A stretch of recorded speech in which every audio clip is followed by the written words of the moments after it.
Ang topic po natin ngayon ay pagtatanim ng pechay mula sa buto. Ito po yung pechay, mga buto, ang liliit.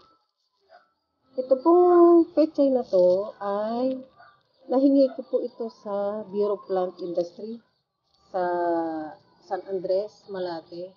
Matagal na po ito. Naitabi ko lang po. Mayroon lang po akong unang naitanim. Ayan. Dito po natin ipupunla yung buto.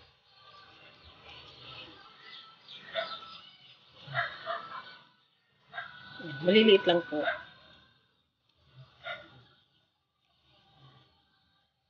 Mababaw lang.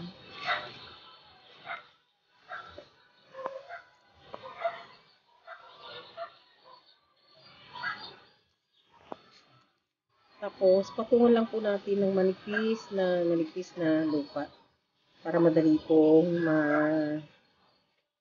yung buto.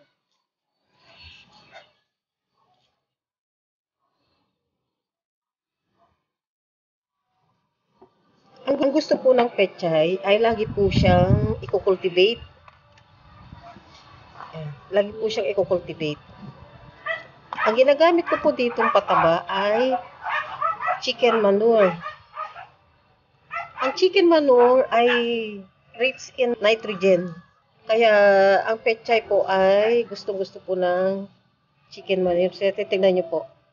Ang ganda po ng pagkatubo. Tingnan nyo po. Diba? Napakasaya. Pechay. Sariling bakuran. Nakapagtanim po tayo. Meron po akong pwede ng for harvest.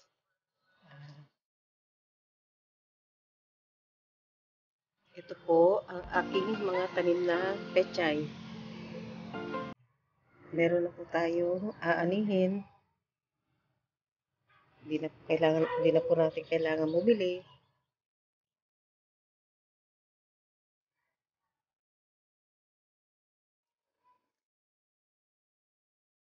Ito po yung bagong transplant na pechay. Meron pong ilang araw, meron na pong lalaki ulit na pechay.